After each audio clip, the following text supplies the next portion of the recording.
Hi, it's me, Kimberly Clark, the original de-influencer, and I'm using my experience as an anti-consumerist YouTube beauty guru to help you realize that you are more than the material.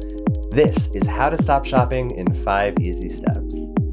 It's what I'm not gonna buy. Just something that I'm gonna buy. I am more than this. I am so much more.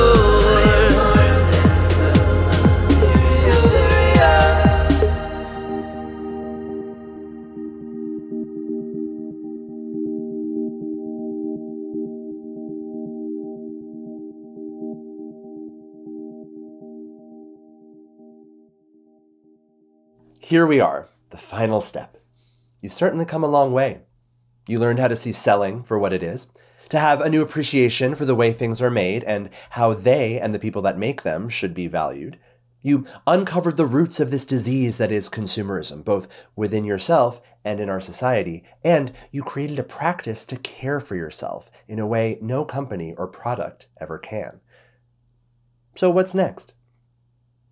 We focused on the companies that consumerism benefits as well as ourselves and our personal pathologies. Now it's time to look around at your fellow classmates and share what we've learned. I've talked about how isolation can allow us to be manipulated into making us feel that consumerism is the only connection we need to feel joy. Truly, humans are social animals. We thrive on connecting with each other. Corporations know this, but also know the more isolated we are, the more we can be told what to do and what to buy. Lucky for them, there is a system that allows us to feel like we're socializing, even in our isolation, all the while being managed, manipulated, and mined for our data. The upside of social media is that it's allowed people of traditionally marginalized groups to find community that would be otherwise inaccessible to them because of their location, lack of resources, or a variety of other factors. But it's been undeniable that since their inception, online interactions, which almost always consist of one-way communication, are just not the same as real-world ones. A comment thread is not a conversation. And now, social media and consumerism are intrinsically linked. Our online activity feeds algorithms that are used to sell us goods and services we're likely to buy. For all the benefits and connections that social media has created, there is no escaping that all of these so-called communities are steeped in consumerism. When I started making videos here on YouTube, I really felt like I was joining a bona fide beauty community. This group of people that all loved the art of makeup and how it made us feel. There was a focus on skill. The tutorial video reigned supreme, and the most popular channels were folks that were able to showcase their makeup skills the best. You truly were only as good as your ability to explain an easy smoky eye. As a drag queen, my makeup look is nothing without skill. I'm creating a new face on top of my own, using shadow and light to change structure for dramatic effect. So I've always been drawn to beauty content that focuses on technique over products. And I love the idea of teaching. Makeup tutorials could elevate a look off the page, making an impossibly airbrushed two-dimensional image attainable. It put real products in real people's hands and taught them the techniques to make something from nothing. The emphasis was on the verb, the action or the process, not the object, the result. The best beauty gurus were professional makeup artists, dedicated to their craft and experienced in a variety of different types of faces, skin types, and tones, and therefore qualified to talk about makeup and application in a relatively accessible way. We were really getting an inside scoop from those working within the industry. But, lo and behold, as with everything new and innovative, it was only a matter of time before capitalism caught up. This community that began with people sharing a genuine love of craft piqued the interest of companies that realized they could make money off of this sharing of skill. Make money while hardly spending any. As soon as companies realized the potential to reach audiences in a more relatable, cheaper, and efficient way than direct advertising ever could, they started sending products to influencers in the form of PR. Why pay celebrities or models to market their products when influencers would sell them for free? Companies no longer needed to craft campaigns to win over consumer trust or set up complicated commercial shoots. They just needed to win over a handful of these consumer reporters that had already spent thousands of hours developing audiences and building their own authentic brands, who would film the commercials themselves. So the unboxings began. Then the affiliate codes started popping up, as did the hashtag sponsored posts. And then came the brand ambassadors, PR trips, and collabs. Brand ambassador. It's funny how the more fancy sounding the title, the less it probably pays. I think part of me would like to believe that the majority of early influencers didn't realize they were getting lowballed. Swept up in a euphoric Web 2.0 tide, used to holding the reins, writing, editing, and producing their own content, feeling suddenly validated that someone was finally acknowledging all their hard work. When companies started adding folks with followings to PR lists, it must have felt like being let into some secret club. I know how I felt when I've received minimal PR from companies brave enough to let a sassy, cynical drag queen try out their stuff. That feeling of being wanted, being liked, combined with the quantifiable likes their videos were receiving, must have been addictive. And this addiction was contagious. Millions of others began modeling their own careers as would-be influencers after this already exploitative model, investing thousands of dollars and hours in buying the right products, adding the right hashtags, and hoping that brands would notice. Before long, the makeup artists that started the movement became vastly outnumbered by professional shoppers. And unsurprisingly, the ones that were able to invest the time and funds to promote brands while getting such little payback were also the ones who had the privilege of disposable income and inherited wealth in the first place. Of course, there are outliers, but the vast majority of influencers and social media users in general are operating at a massive loss, actually paying to promote product and getting nothing but likes in return. And those that do make a sustainable living in the field have to constantly balance their income with their integrity. How does one uphold their authenticity while inviting a corporate sponsor to the party? In a sense, the companies and corporations that have infiltrated these social media communities are like really horrible friends.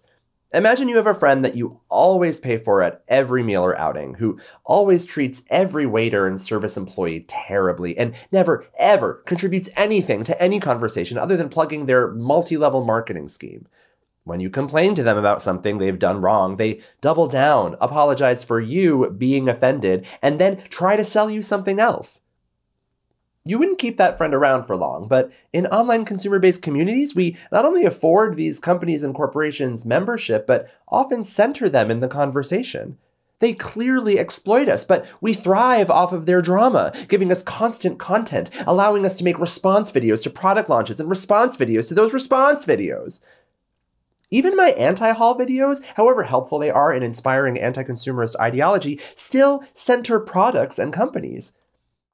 What would happen if we change this? Not even necessarily remove all reference to products from our content, but at the very least, decentralize it. It sounds easy enough to do, but I think there's a very real fear from creators that if we stop focusing on the latest, hottest thing to consume, we'll be missing out on views, on buzz, on residual hype, whether our content critiques said product or praises it. I only have to look at my own video view counts or the comment sections to see this fear realized.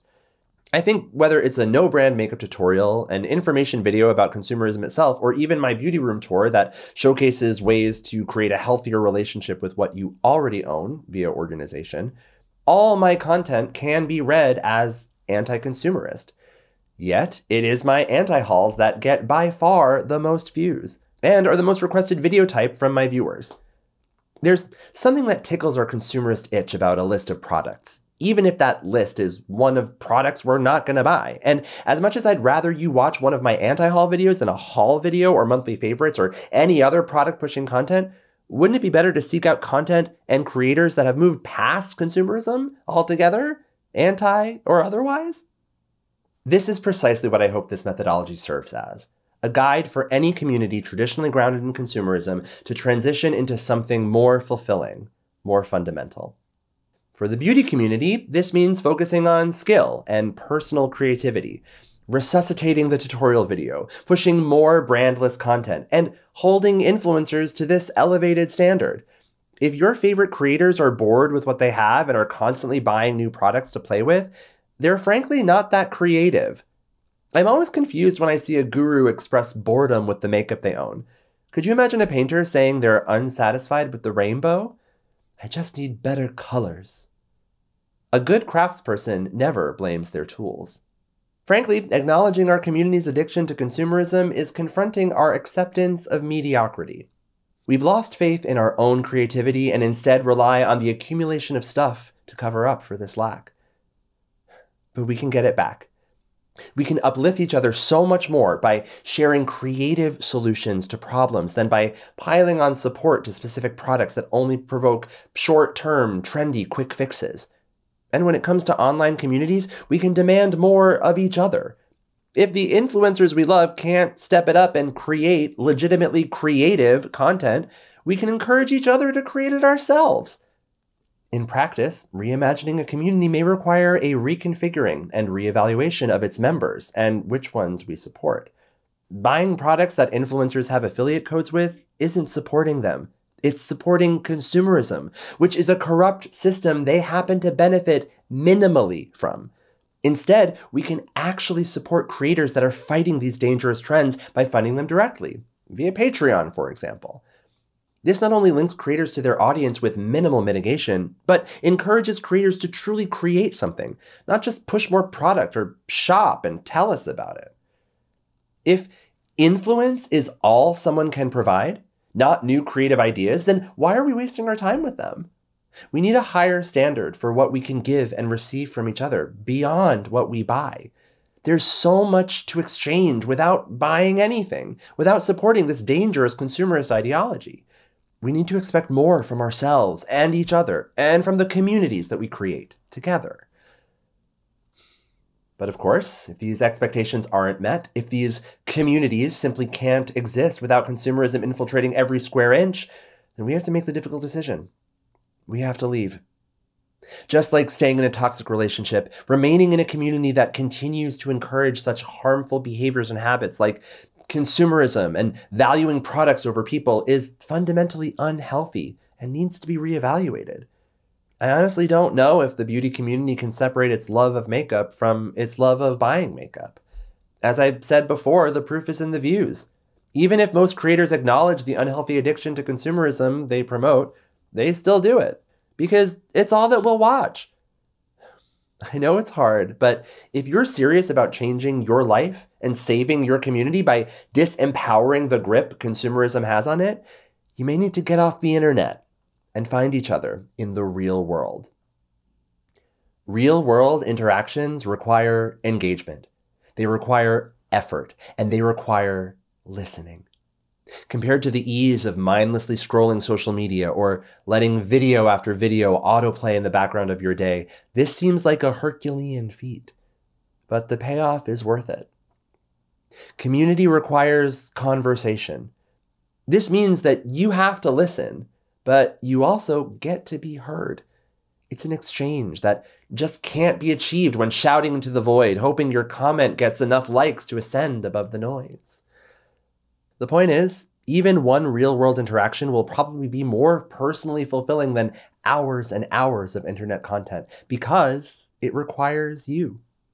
The videos and the posts will play ad nauseum, whether you're there or not. But in person, in actual conversation, your participation is mandatory, and therefore, you matter.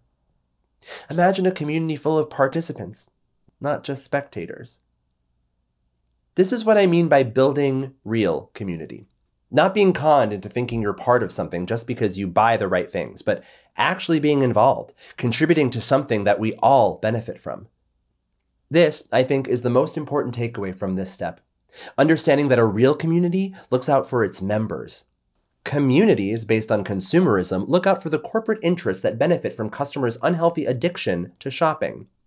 This is not a real community. This is a scam. And it's mirrored in every exploitative capitalist system that treats customers like pawns, CEOs like gods, and the forced laborers that keep the machine alive like garbage. We need to think of humanity itself as a community that takes care of itself. Every member, even the ones that global capitalism has discarded. And if a small group of people hoard most of the resources and exploit, poison, and destroy everyone else, we have to call it what it is. Not a community, but a death cult. Consumerism has indoctrinated us, and we need to rediscover what real community is if we ever hope to recover. As consumers, We are in the best position to affect that change. See, I'm not making this video series for CEOs or even the most successful celebrities or influencers. I'm making it for us, those lost in the maelstrom of it all, to help us snap out of it and trust in our own collective power. The assumption is that we need these false idols, these beacons of fashion, wealth, and success to guide us through the storm. But they're only leading us further into the abyss. In reality, we need each other. The folks that live in the real world, who still remember what it's like to be loved for who we really are, not just the perfect hollow version of ourselves we post to scrape some profit off of the sinking ship of the global economy.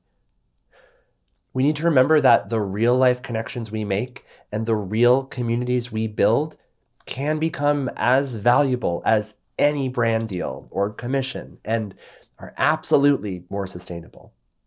It may be hard to believe it from within the frames of these tiny boxes that we watch each other from, but our potential has always been there. The potential to stop shopping and find what really makes us valuable: each other. So let me ask you again, what are you worth? Have I convinced you that it's more than what you are sold or can sell? More than what you buy?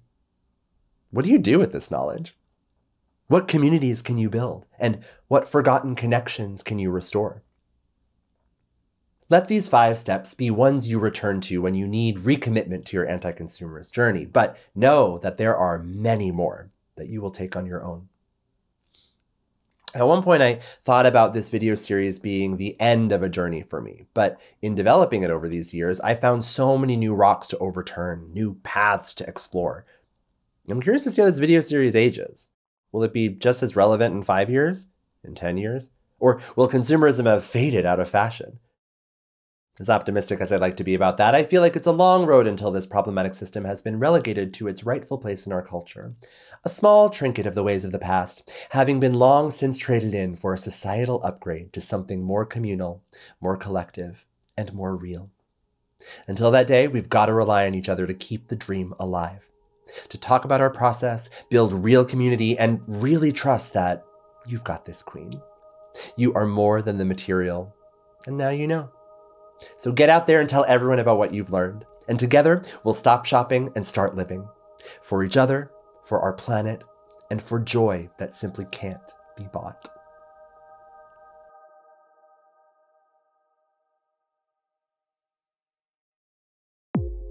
Thank you for embarking on this journey with me and for inspiring me to complete this series.